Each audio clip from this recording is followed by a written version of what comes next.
నమస్తే welcome to DTV news ముందుగా headlines Nara Lokesh 52వ ప్రజా దర్బార్ కార్యక్రమం రోజురోజుకు ప్రజా దర్బార్ కు పెరుగుతున్న ఆదరణ ఏపీకి రాష్ట్రపతి ద్రౌపది ముర్ము రాష్ట్రపతికి ఘన స్వాగతం పలికిన గవర్నర్ సీఎం మరియు డిప్యూటీ సీఎం క్రీడా పోటీలతో మెరికల్ లాంటి క్రీడాకారులు వెలుగులోకి వస్తారు కరీంనగర్ జిల్లా కలెక్టర్ పమేల సత్పతి ఆలేరు మండలాన్ని రెవెన్యూ డివిజన్ గా ఏర్పాటు చేయాలి ప్రభుత్వ whip Aler MLA Beerla Ilaiah demand మంగళగిరిలో నారా లోకేష్ నిర్వహిస్తున్న ప్రజా దర్బార్ 52వ కార్యక్రమమని ప్రజలు హాజరయ్యారని అన్నారు. ప్రజలు ఇచ్చిన వినతులను నారా లోకేష్ స్వీకరించి వారి సమస్యలను త్వరగా నెరవేర్చేలా చర్యలు తీసుకుంటామని హామీ ఇచ్చారు నారా లోకేష్.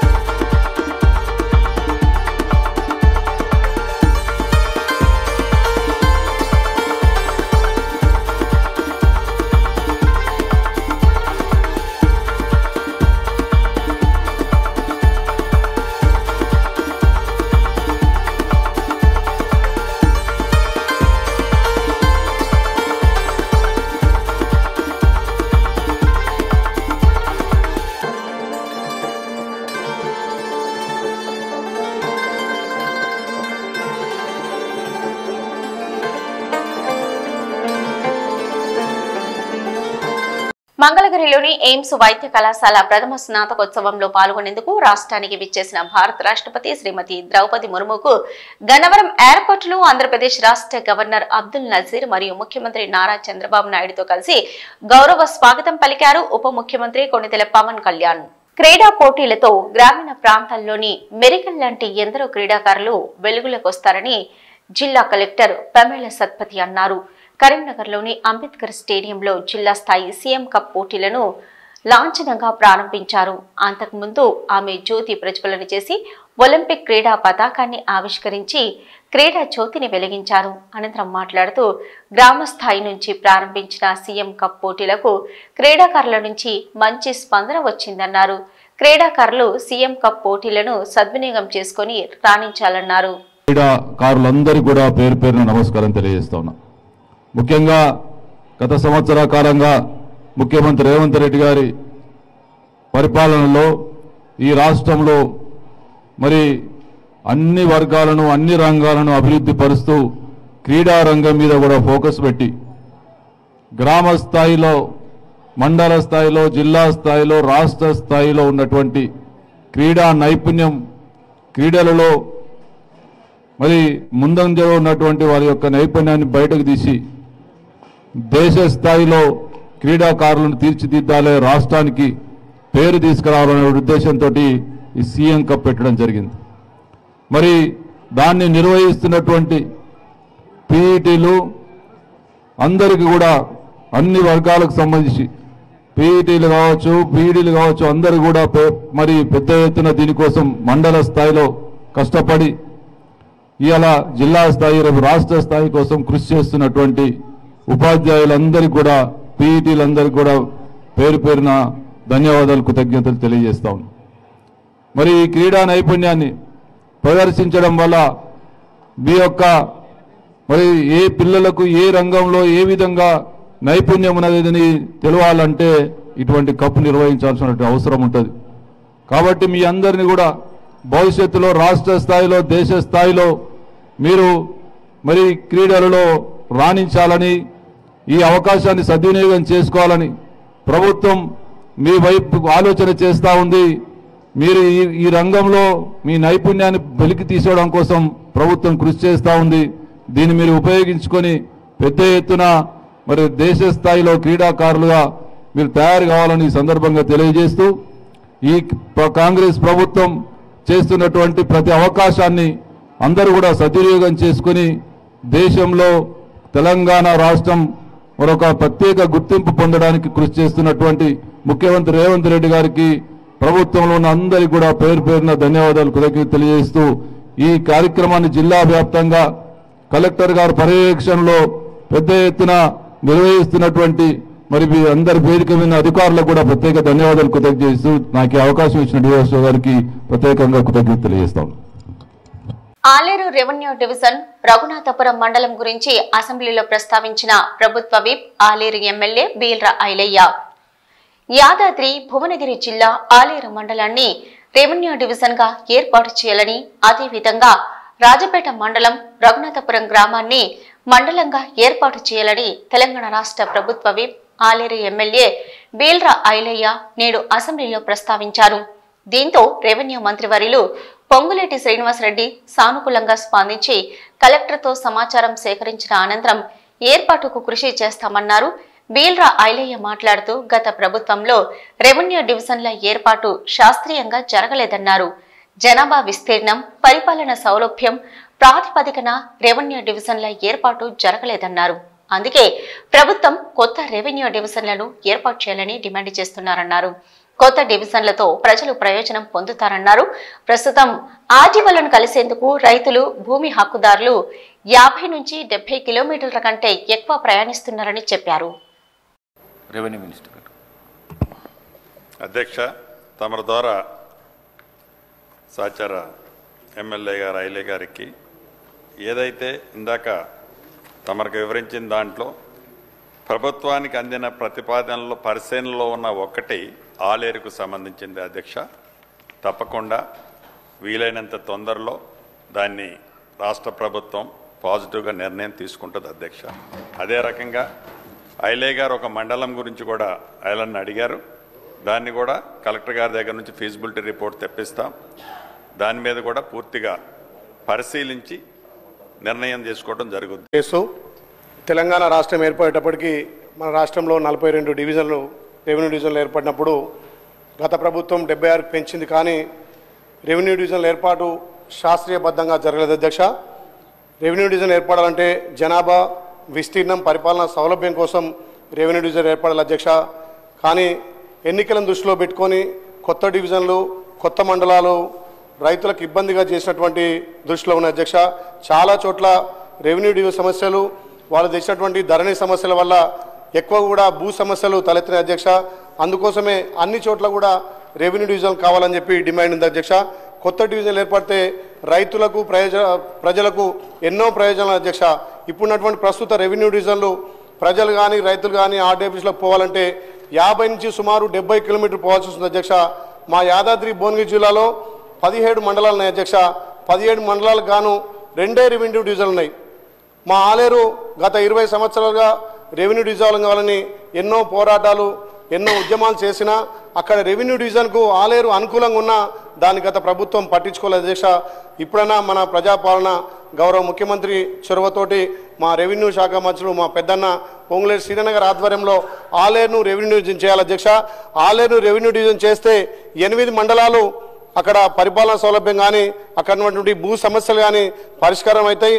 అదేవిధంగా గతంలో కొన్ని మండలాలు ఏర్పాటు చేసినప్పటికీ అక్కడ స్థానికంగా ఉన్నటువంటి అన్ని గ్రామాలను పరిగణలోకి తీసుకోకుండా 30-40 కిలోమీటర్ల దూరం ఉన్న గ్రామాలను మండలాలు కలిపి దగ్గరున్న మండలాలను తీసి, దగ్గరున్న గ్రామాలను తీసి మండలాలుగా ఏర్పాటు చేశారు. ఉదాహరణకు మోటకొండ మండలంలో పక్కనే ఉన్న 4-5 కిలోమీటర్ల గ్రామాలు కలపకుండా 30 కిలోమీటర్ల దూరం కలపడంతో ఆ మండలానికి రావాల్సిన ఇబ్బంది ఉంది అధ్యక్ష. గత 20 సంవత్సరాలుగా రాజాపేట పెద్ద మండలం, దాంట్లో రఘునాథపురం మండలంగా కావాల్సినటువంటి అర్హతలు అన్నీ ఉన్నా కానీ ఆ రఘునాథపురాన్ని మండలంగా ఏర్పాటు చేయాలి అధ్యక్ష. ఇప్పుడున్న మన ప్రజాప్రభుత్వంలో గౌరవ ముఖ్యమంత్రి సహకారం, ఇక్కడ రెవెన్యూ మంత్రి సహకారంతో రాజపేటలోని రఘునాథపురాన్ని మండలం చేస్తే అక్కడ పరిపాలన సౌలభ్యం కూడా జరుగుతుంది అధ్యక్ష. ఈ రెవెన్యూ డివిజన్లు చాలా అస్తవ్యస్తంగా ఉన్నాయి. ఇప్పుడు మన ప్రభుత్వంలో కొత్త రెవెన్యూ డివిజన్లు ఏర్పాటు చేసి అక్కడ ప్రజలకు, ఇక్కడ రైతులకు లబ్ధి జరిగే ఉండాలి. కాబట్టి ఎక్కువ కూడా భూ సమస్యలు, ధరణి సమస్యలు అధ్యక్ష. ఆ ధరణి సమస్యల వల్ల రోజు రైతులు ఇక్కడ ఆర్డీఓ ఆఫీసులకు తిరగాల్సిన అవసరం ఉంది. కాబట్టి మన ప్రభుత్వం తీసుకున్నటువంటి ఈ ధరణిని ప్లేస్లో భూమాతగా చేసినందుకు నిజంగా ప్రభుత్వానికి ప్రత్యేకంగా ధన్యవాదాలు.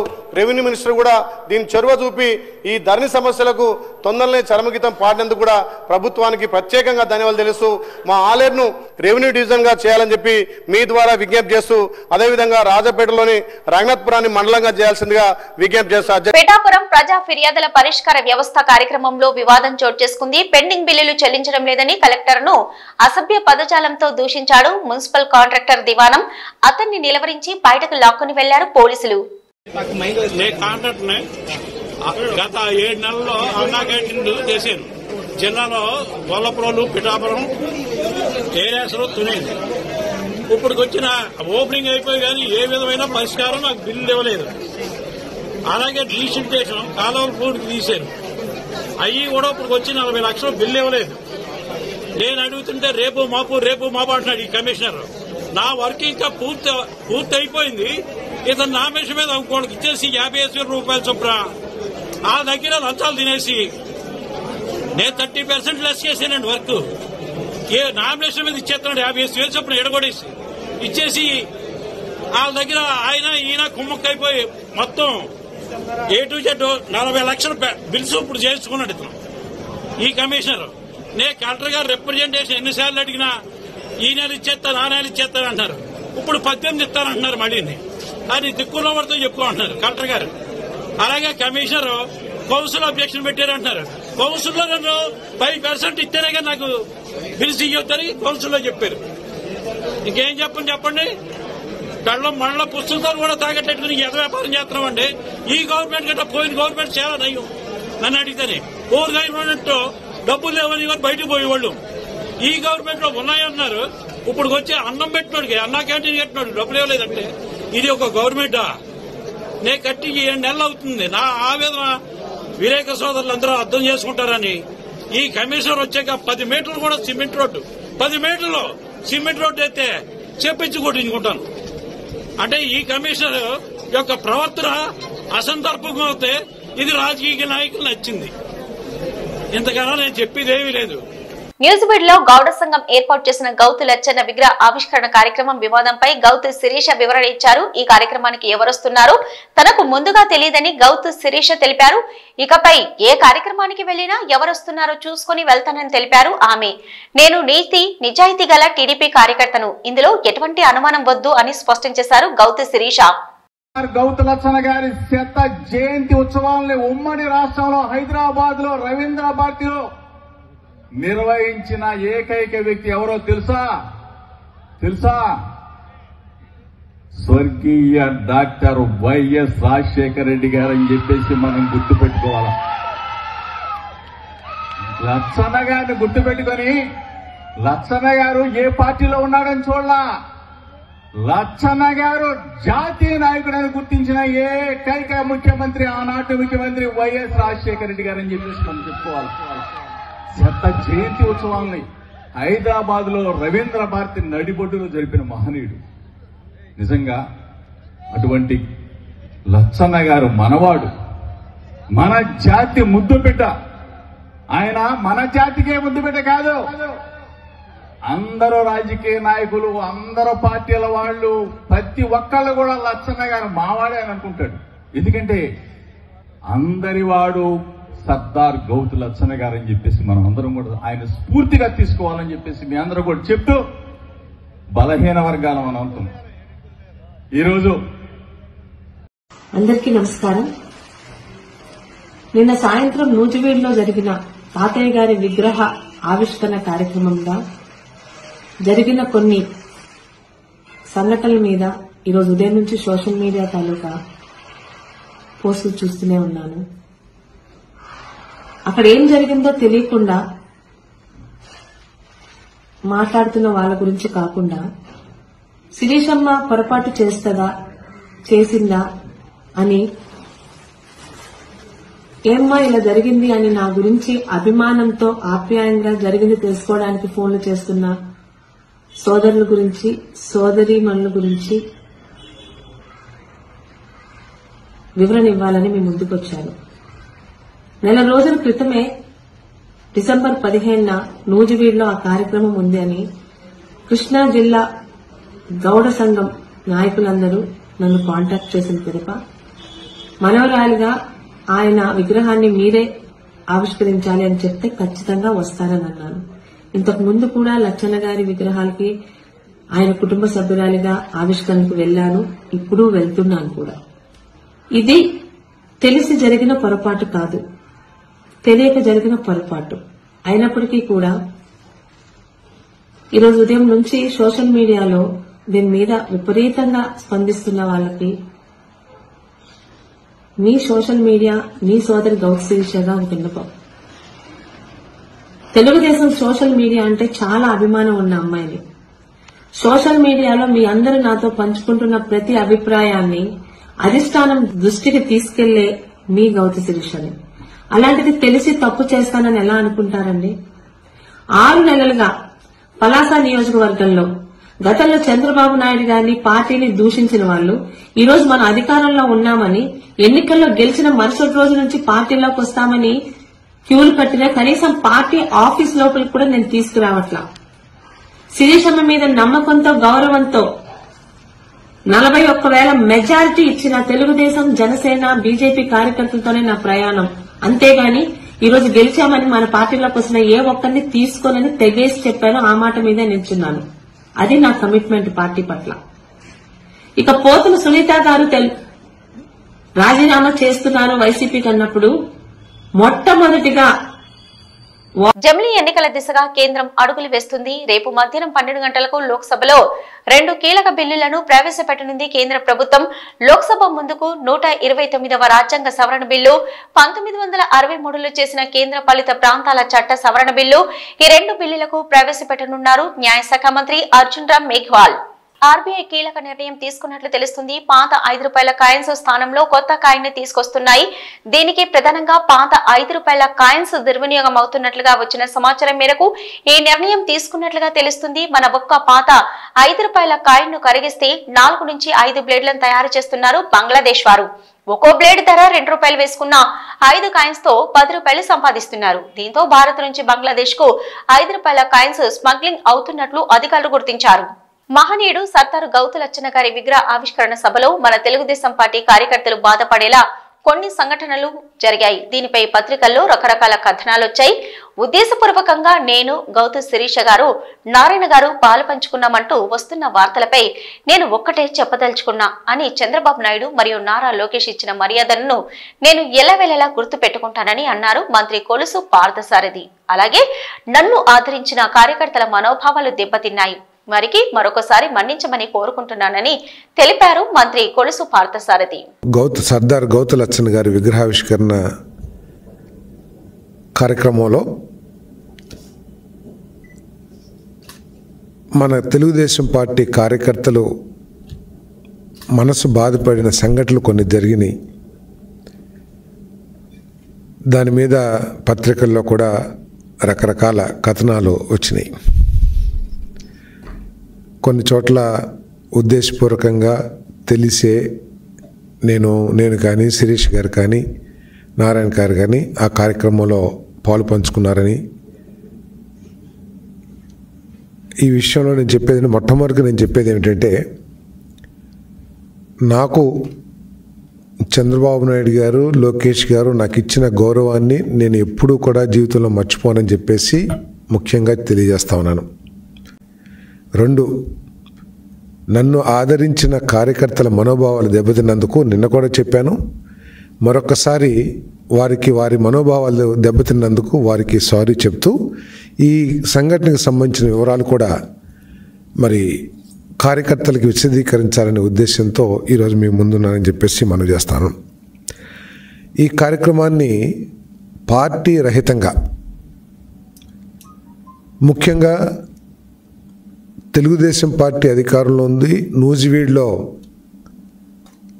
తెలుగుదేశం పార్టీ అభ్యర్థిగా, మంత్రిగా నేనున్నాను కాబట్టి నా నియోజకవర్గంలోని గౌడు సోదరులు అందరూ కూడా జనసేనకు సంబంధించిన వాళ్ళు, టీడీపీ వాళ్ళు ముందు లీడ్లో ఉండి ఈ విగ్రహాన్ని ఆవిష్కరించుకోవాలనే కోరికను నా దగ్గర వెలువచ్చినప్పుడు తప్పకుండా నా సహాయ సహకారాలు ఉంటాయి. ఆయన మహనీయుడు, ఒక బలహీన వర్గాలందరూ కూడా గౌరవించదగ్గ వ్యక్తి. మీరు తప్పకుండా కార్యక్రమాన్ని చేయండి. నా అవసరం ఏమున్నా, నా సహకారం ఏం కావాలన్నా కూడా చేస్తానికి నేను సిద్ధం అని చెప్పేసి నా దగ్గరికి వచ్చిన గౌడ సంఘీయ సోదరులకి నేను చెప్పడం జరిగిందని చెప్పేసి మనం చేస్తా ఉన్నాను. మిగతా పార్టీ దీంట్లో ఇన్వైటీస్ని నిర్ణయించడంలో కానీ, కార్యక్రమం నిర్వహించే ఆలోచనలో భాగం కానీ పార్టీకి ఎటువంటి ప్రమేయం లేదని చెప్పేసి కూడా సందర్భంగా తెలియజేస్తాను. ఎక్కడ కూడా పార్టీ అధ్యక్షులు లేకపోతే మండల అధ్యక్షులు అటువంటి వాళ్ళు ఎవరు కూడా ఇన్వాల్వ్ కాల. కేవలం గౌడ సంఘీయులు, వాళ్ళు గౌడ అధ్యక్షులు, గౌడ సెక్రటరీస్, గౌడ కోశాధికారులు, గౌడ వైస్ ప్రెసిడెంట్, జిల్లా అధ్యక్షులు, మండల అధ్యక్షులు, నియోజకవర్గ వాళ్ళు మాత్రమే ఈ కార్యక్రమాన్ని డిజైన్ చేసుకుని చేస్తడం జరిగింది. 9వ తారీఖు 8వ తారీఖు నా దగ్గరకు వచ్చి వాళ్ళు డేటు ఫిక్స్ చేశారు. 15వ తారీఖు 14 అనుకుంటున్నామంటే 14 కష్టంలే, 14 వేరే ప్రోగ్రాం ఉంది, 15వ తారీఖు పెట్టండి అని చెప్పేసి నేను చెప్పడం జరిగింది ఉదయం 11 గంటలకి.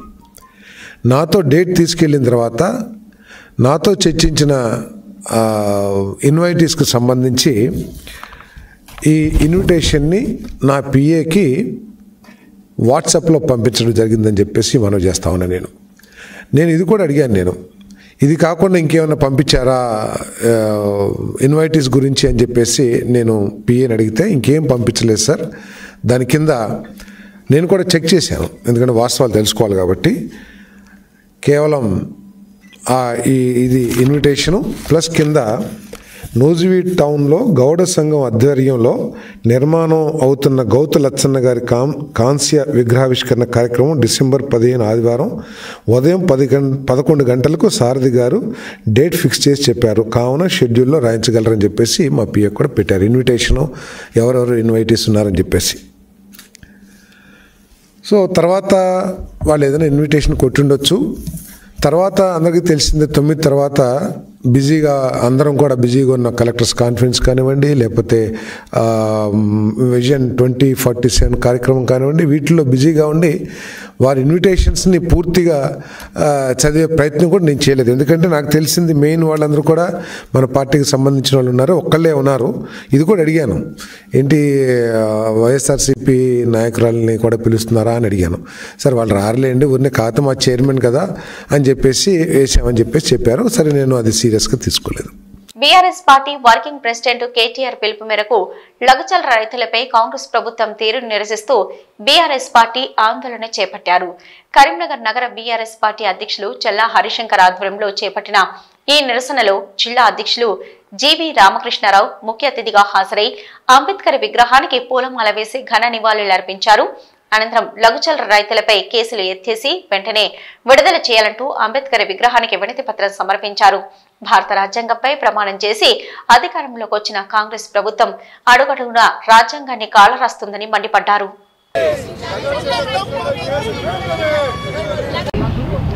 భారత రాజ్యాంగాన్ని నిర్మించి బాబాసాహెబ్ గారు ఇప్పటికీ 75 సంవత్సరాలు అవుతున్నది.